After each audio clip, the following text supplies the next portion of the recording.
guys. Great to be back in Adelaide for this 20th anniversary of the Adelaide 500. And why not bring out a class Andy Jones with a bit of everything out there right now. And they were really, really popular with the fans last year in 2017. So why not bring them back? Yeah, weren't they ever? Absolute cracker race at the front of this field here last year, and the fans loved it. I loved watching these guys here last year, so let's hope we can see a similar show this year. But you're right, very diverse spread of vehicles out there, and none other than our own Cam Vandendungen comes around the final corner. There he is in the 40 Winks Hawthorn Mazda RX-7, who timed in 11th this morning from the very first practice session. We climb on board, no pressure through the centre chicane. We know him quite well, but I've never seen him so quiet and intimidated like I saw last night on the track walk, going, oh man, turn 8 sneaks up on me rather quickly. Yeah, you're right. He's never lost for words, is he, Cam? But he generally has a fair bit of respect for this circuit this weekend. So, in fact, I'd almost guarantee he's talking to himself as he's driving around this circuit at the moment. But what a great category this is to have on board, a real grassroots category. And for me, I think it's great that, plenty of curve there coming out of turn 7. For me, I think it's great that we have this spread. Yes, we have some upper echelons of motorsport, obviously supercars, Carrera Cup, Dunlop Super 2, but to be able to give these guys the opportunity to drive and race in front of crowds like this and on such a big stage, I think is really important for the growth of motorsport in general. And completely different track conditions. He goes off of the turn 9 hairpin. They went out as the first cars on the track. Now, it's been brought up a couple of times already this morning. We do have track sweepers go. In fact, the whole track gets bathed, washed and cleansed overnight, but we still had vehicles out there this morning. This is going to take probably most of this day to get some rubber down on the track. And for these guys that aren't used to running on street circuits, that's a big mission. Yeah, absolutely, mate, absolutely. I mean, the thing that we can't change with a street circuit is the amount of work and building and construction that goes on to put this event in place. You know, you can see all the walls that come and all the fencing, but the byproduct of that is all the trucks have to drive off the road onto the grass and the dirt verges, and that ends up just in the grain of the circuit, let's call it. So, you know, that tarmac on the footage looks like it's really, really smooth, but it's not. It's got all these little gaps in it, and you've got to get rid of the dirt, and it happens over let's say a pretty slow period. And for these guys, they were the first category out on track this morning, and we always see vision of the first guys out, and that is with all the dirt being thrown up. It's a lot cleaner now, but there's still a ways to go. Now, when we got a word in this morning with him coming out to the track, he wasn't talking himself up too much. I mean, there's a lot of good cars and guys in this field this weekend that are really going to, you will see big gaps, but there's going to be class battles within all of this. Absolutely, there will. There always is, and that's one of the real intrigues with a class like this, is some guys that are able to, you know, punch above their weight, let's call it that, and be able to move further up the grid, and probably their car should allow them. But I guess all the talk for improved production this weekend at the Adelaide 500 is around Ray HISLOP. You'd have to say he's the guy that everybody's predicting to be the fast man. All those years ago, calling up at the Darwin event, for example, and they run their all-in categories up there, he was usually half a lap to a lap ahead towards the end, and that car is absolutely dynamite when it's out there in the field. So this is qualifying to set the grid for race number 1 later today. Chris Brown was quickest in the first practice session earlier today, 1:33.78. There was about 6/10 away, though, from the pole position time last year set by Jordan Cox. And just so there's no confusion for those music fans out there, that's not the rapper, Chris Brown. It's a race car driver. He just blew his guard. Andy Jones is stepping it up in 2018. Wasn't ready for that one. He sits at the top right now, 31.5, a tenth quicker than Andy SARANDIS in the number 99 car that just we saw on screen a few seconds ago. You're watching Michael REIMANN heading up Wakefield Street now. To the top now. There's a lot of South Australian pre-production cars here that would race out at Malalam during the year, and of course with the opening of the Bend Motorsport Park up in Taylor Bend in the years to come. That's a fantastic facility, and we can't wait to get up there in August this year.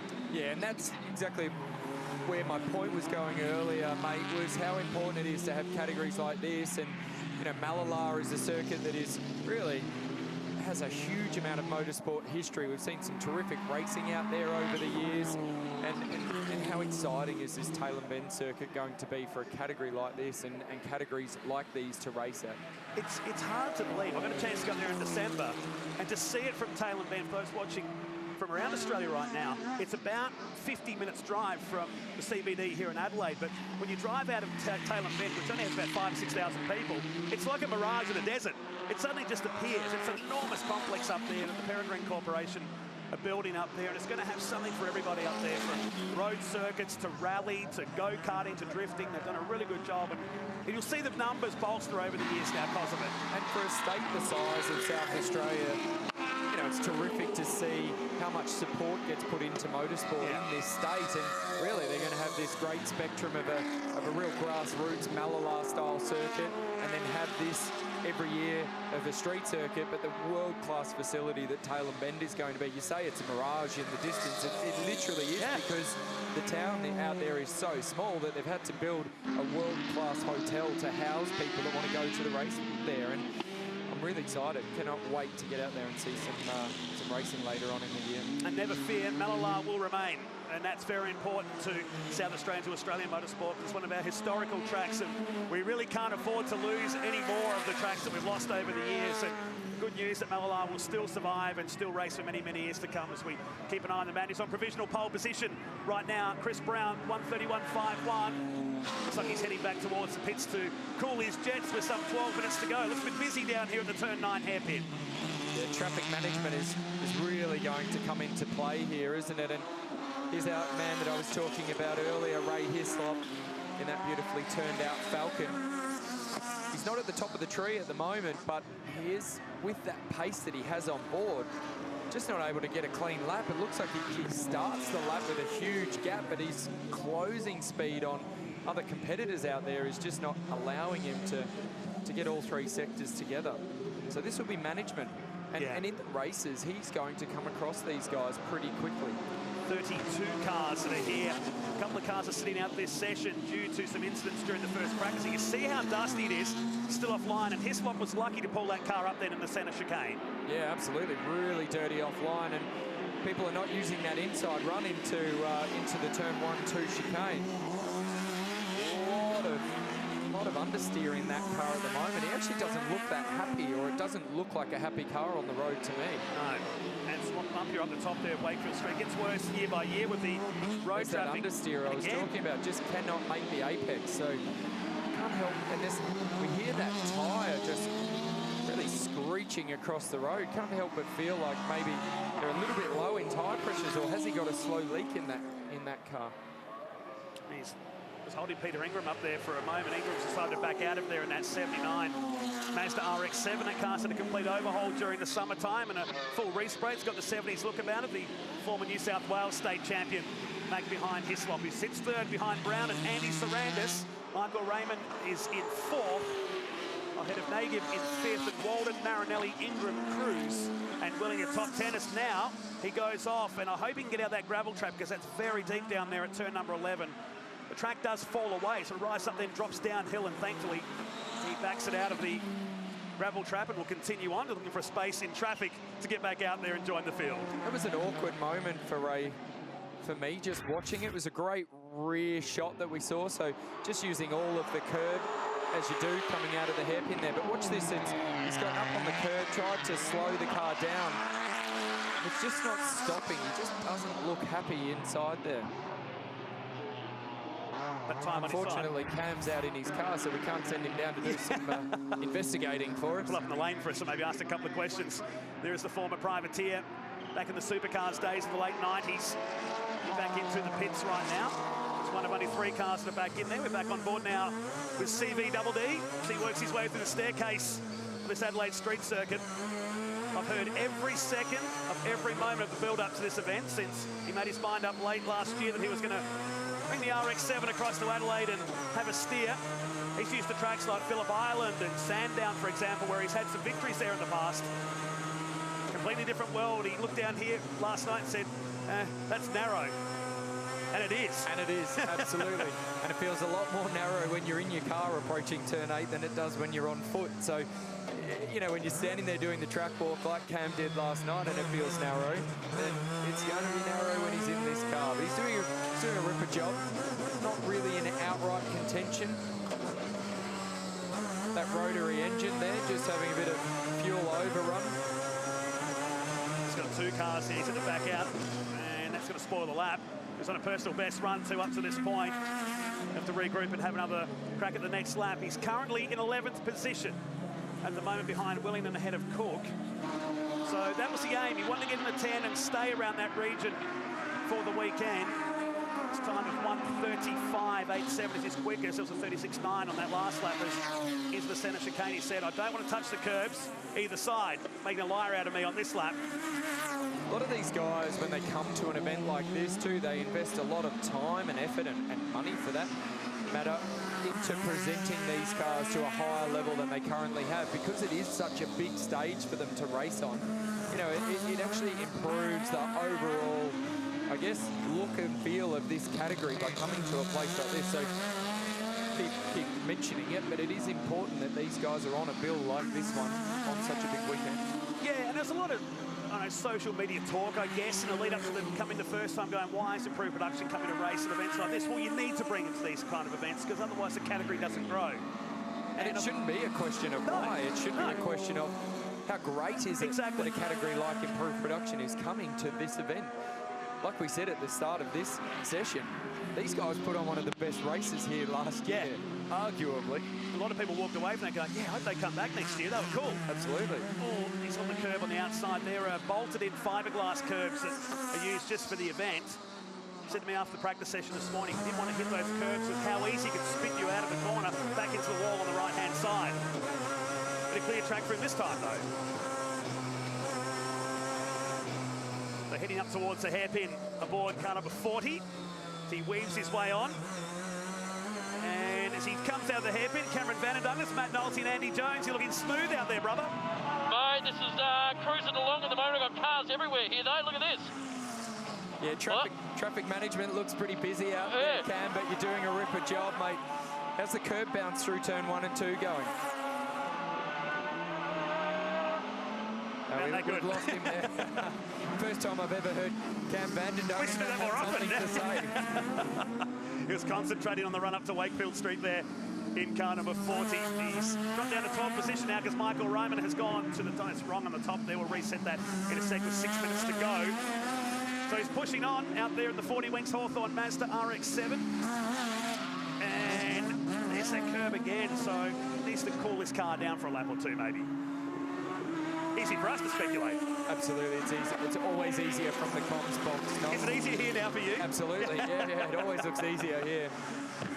I was just going to make a point that the Mazda RX-7, it has a real cult following in this country, doesn't it? Yeah. People love the noise that the engine makes. And when we went on board there with Cam, it was terrific. I'm sure there was people at home sitting there going, I really resonate with that. A lot of people had this Mazda RX-7 in probably the late 90s as their first car. You could pick one up pretty cheaply, and you know, with that comes a lot of really good memories. So cool to see this type of car and go on board and listen to that engine sing away. Oh, just got on the power too early, didn't he? And he was busy with the hands. Can we say he was busier than a one-arm paper hanger out there? Look at that. A flick of the wrist as he went past. Not happy with himself. Loving the hashtag he's got on there too. Well done, Robbie Jones. That was awesome. As cars pulled up on the right-hand side here, one of the Mitsubishi Lancers in the field, and hopefully that doesn't bring out the red flag. That's on the right-hand side, driver's side, heading down Bartels Road, away yellow at the moment. So we've had a couple of cars during practice this morning that have had dramas with brakes. Dramas with, in fact, one car down there at the moment doing a gearbox change before the race this afternoon as we pick up Ray HISLOP, and that car still doesn't look happy, Andy. No, that's right. You just look at that. Well, I was looking at that left front wheel as he tried to navigate his way through the hairpin. It's got a lot of lock on it to get around the corner. I think they've just tried to possibly tune that car up, thinking that the circuit will grip up a lot from their earlier session this morning, and it just hasn't done it. We did see Ray there post a personal best in the first sector. The middle sector hasn't been very, very good for him on this lap. So he was third, and lost a lot of time that final sector. So 3 minutes and 55 seconds to go. He's got a couple of laps to get it done. Brown's still at the top by 10 still, 1:31.5. set on his third flying lap. He's done 9 in this session. Those bumps are really noticeable with HISLOP's car more than the others we've seen in this session. So we might need to check the rules here that there is that waved yellow on the approach to turn 8. Now the car is off to the inside of the circuit and it's well and truly out of harm's way, but I don't know what the improved production rules are on this. I might do some work to see whether or not if they set their fastest lap now while that yellow is out, if it's a single waved, the time may stay, but if it's a double waved, I feel like the time won't be allowed. So right, let me just go and do some work on that. Looks like they've pulled that yellow in now anyway, so that'll give these guys a bit of clear run. So that negates that. Yeah. We see Ray HISLOP go purple. So we talk about purple sectors all the time. Green being the personal best for that particular driver. Red meaning he's not as fast as his personal best. And the purple means that he is the fastest guy through that sector of anybody this session. So if you can see 3 purples, generally means that a very good lap time is about to be set. Great new graphics package this year as part of our Supercars coverage here on Fox Sports as HISLOP comes out of the final turn to finish the lap. The Thursday crowd in. It's not exactly hot conditions out there, but the sun has got a bit of bite to it as he goes a 1:31.6 to move himself up to second. It's 91 thousandths of a second now between he and Chris Brown at the top of this session with 2 minutes and 20 seconds to go in this qualifying session. The improved production cars, their second appearance here at the Adelaide 500, will race later on this afternoon across the course of this weekend. There's your leaderboard looking down to 8th position, filled over 30 cars in improved production here in 2018.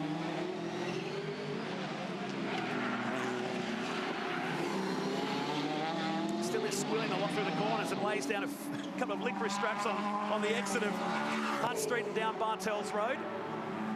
Deceiving this shot here because you go downhill and the approach here is uphill, so you don't really need to brake that hard, do you? It's more like a feather touch.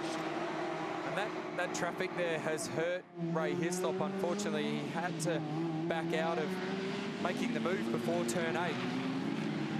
A lot of traffic up ahead though, so it would have been a hard task to have weaved his way through these guys and still finish the lap faster. But from my end, if I was Ray HISLOP in that car, I'd be trying to clear those guys as quickly as I can and make sure I don't go too far down the road to start the next lap, because he's really got one more up his sleeve before we're going to see the checkered flag.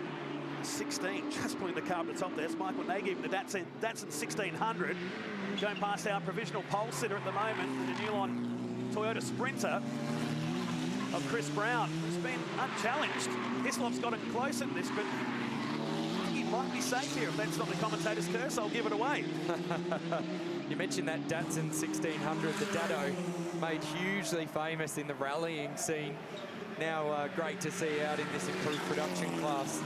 Again, another iconic car that people just really resonate with, and a lot of people had them as kids, didn't they? Ageless. Ageless, yeah. exactly. A bit like John Bowell. This is very true. Final minute of this qualifying session, so NAGUIB might get another run here. Should get back to the line in time. Waldon's gone back into the pits. There's 6 cars in the pits right now. CRUSE is on a flying lap. Same too with INGRAM back in 13th place. Hey boys, I decided to come and join you in commentary. I think I'm actually a better commentator than I am a driver, looking at the timing charts at the moment. How does that happen? Look at him. Well, look, I'm about to jump into work, guys. I've got to get ready for another couple of sessions coming up, but the car looks fantastic at the moment, and I've kept it straight, which is the main thing, isn't it? You were busy there for a couple of laps, particularly the top of Hutt Street. That got your attention. Yeah, I got myself into a 4 and then got a little bit of balking. Andy, is that good with the excuses? How do I go with my excuse book, mate? It's been about a decade for like me. he needs any help. I was just thinking there that you must have it on hand in the glove box of your Mazda, mate, because you're rolling them out an absolute treat. We did see you pretty busy there with a massive moment over the curb, and then you gave yourself a little shake of the fist there, Cam.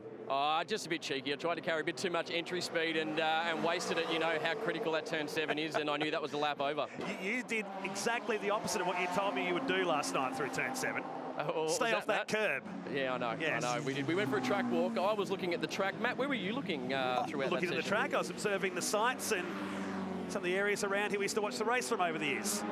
It's a great shot to see Cam there. It just shows the work rate of some of these guys in these cars. Yes, it's a lower level category, but he's working hard out there, and I can guarantee you the 30 other guys in seats will be doing the same thing. It's not overly hot here this weekend, but but still massive amount of work from the guys in the driver's seats. And Cam's very fit.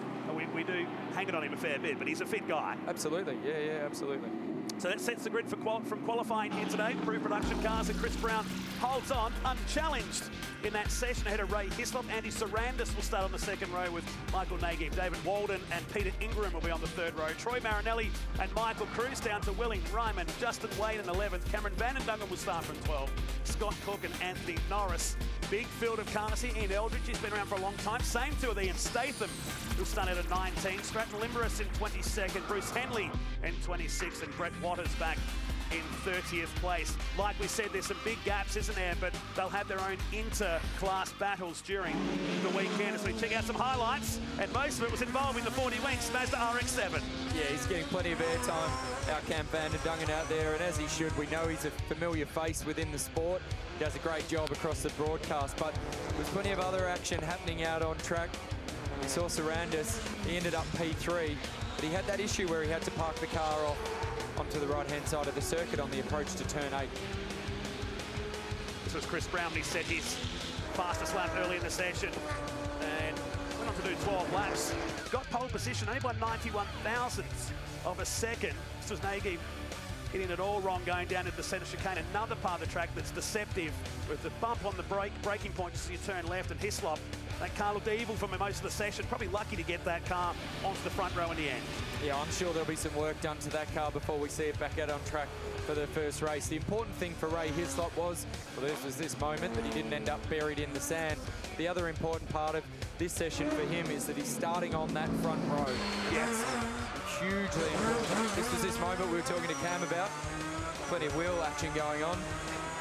Good news for HISLOP, bad news for the rest of the field. He's on the front row. But Brown claimed pole position and bragging rights for race number 1 ahead of HISLOP, Sarandis and Michael NAGUIB in this huge field of improved production cars here at the 20th anniversary Adelaide 500. Fairly drama-free session as the cars head back into the paddock. Racing for these cars coming up over the course of the weekend. We'll head to a break. We're just getting things started here at the 20th anniversary Adelaide 500. Back after this.